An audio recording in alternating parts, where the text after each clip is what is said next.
A lot of players, when they start playing gacha games, will all ask the same question. How free-to-play friendly is this game? What can I expect as a new player if I'm not willing to spend money on this game yet, right? Or maybe never. If you're a full free-to-play player, nothing wrong with that. So let's answer that question today and go a little bit over what you can expect in terms of rewards, in terms of freebies, so far in these last 6 months, what the company has been doing, and overall, what you can expect after a few months of progressing, how your account should be looking. As usual, hello the internets, welcome back to Waifus. I'm Sefhi, your favorite gambling addict. Today's topic, how free-to-play friendly is Lost Sword. 2 days for the game to be released, 2 or 3 days, I don't remember exactly because it depends on the time zone. We still don't have a confirmation on the specific time, but should be 2-3 days.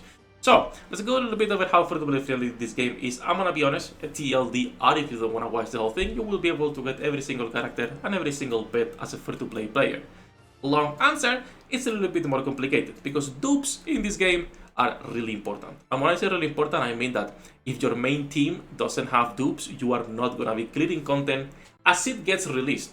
If you don't mind waiting, and by waiting I mean sometimes you might have to wait like weeks, maybe a couple months, it's harsh, right? If you don't pull for dupes. But if you wanna be clearing content as it gets released, it's not even about the team composition. Team composition can only take you so far, but dupes plus team composition is what's gonna actually make you progress faster. So to put it into perspective, a normal character, no dupes, right? Or actually just one dupe, right?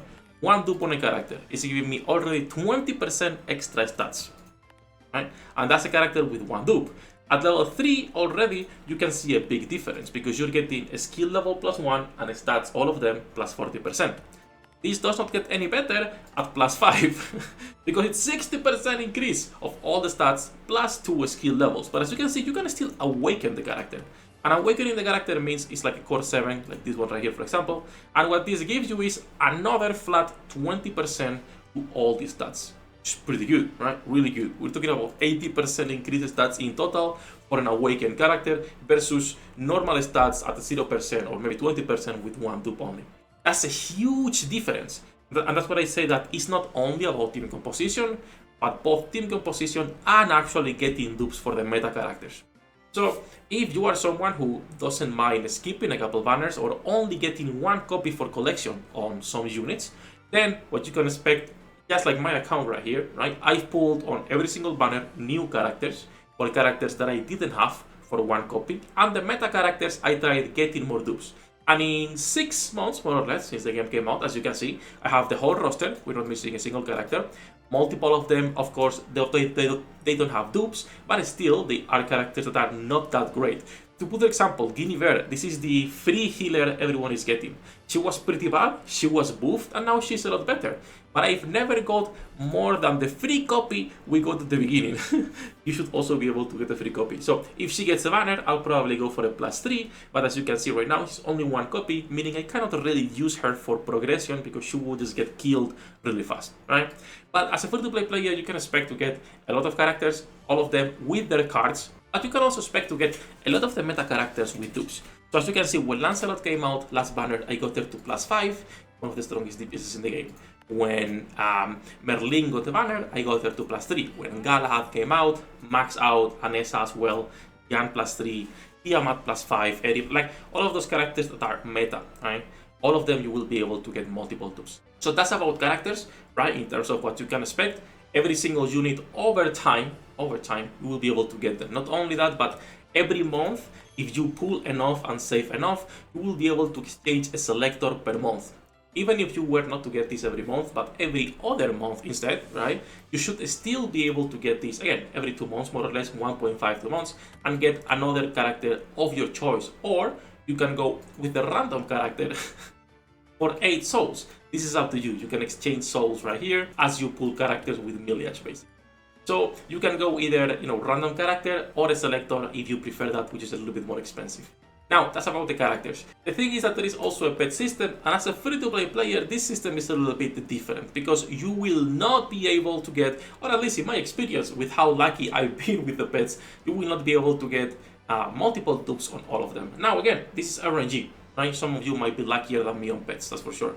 But as you can see, when it comes to pets, I don't have all of them, and I don't have dupes on a lot of them. I have plenty of dupes, I have plenty of pets maxed out, right? But a lot of them have no dupes. Now the thing is, you also need a main team of pets max out, at least to progress in campaign.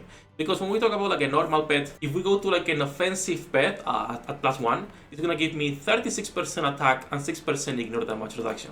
But the pet offensive at max dupes is like 60% plus 10% damage reduction plus everything else, right? So 3 pets max out are gonna be always better than 3 pets that are really good but they don't have dupes. Like for example, the Joan of Arc pet is good, the Lancelot pet is decent depending on your team composition, the Cirque pet, the Run pet is good, but if you only get 1 dupe, you are better off using an Eva max out just because the amount of stats that it's giving you. Raw stats, right? 60% HP, 10% additional damage, crit resistance, and damage reduction. So you are better off using pets with dupes, and in this case, you will have to skip pet banners. You can try to get a pet on each banner, like I've been trying to, and sometimes you will be lucky, sometimes you will be really unlucky.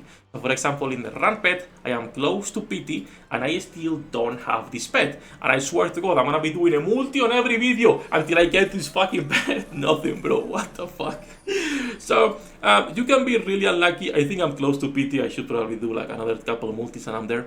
But as you can see, it's RNG. Sometimes you will be able to get a lot of them, sometimes you'll get fucked. In my opinion, both are important, character and pets. That's what I've been saying, that you should most likely skip non-meta banners, even though the game does a good job at buffing all characters. But you should skip non-meta banners and focusing on the girls you like, getting them at least to +3. +3 is a good breakpoint. The general rule of thumb, right? You want base copy for characters you don't care, +3 for good units, and +5 for meta characters or your waifus. I would never recommend going past +5 because it's a waste. If you get more dupes later, you will be able. There is no limited characters, so no real reason to. That said, that's what you can expect as a free-to-play film. Okay, you will be able to get every character, every pet, and then lastly we can talk a little bit about the developers. So daily missions will give you around 250 crystals, I believe. Yes, 250 gems for the daily missions. A multi, it's 2k. That's pretty good, you're getting more than a single per day. And then the best part about this game, and the reason I'm still playing, and we'll see if it changes over time, but 6 months in, this has not changed. Developers constantly will be sending freebies through the mail. Now, when you are when you are depending on freebies by the developers in order to offset RNG, it's a little bit iffy, right? Because it's like you are at their mercy in order to be considered a free-to-play friendly game or not. But if they stop sending mail like they've been doing for 6 months, the game would be a lot worse. So far, in 6 months again, they haven't stopped sending mail. Yesterday we got 2 free multis, the other day we got another multi. 3 days ago or 4 days ago, they sent like a pet multi and a normal multi in tickets. Like they constantly are showing you with pulls, freebies, extra gear, etc. So in that regard, honestly, I'm pretty happy with the game. Can't complain much. Even myself, that I've been pretty unlucky in some of the banners and some of the pets, as you can see. I still have everything that I wanted to collect, right? So, all that japping aside, that is how free-to-play friendly this game is. Any questions you guys might have, feel free to leave a comment down below. And once again, if you want guides already on the game, you can go to the website and all of the guides, tier list, everything is updated because the game has the same systems as Korea. Nothing has changed. That said, enough japping. Love you all bastards. We're live every single day. Links in the description down below. Good luck with your pool dinner eats, and see you in the next one.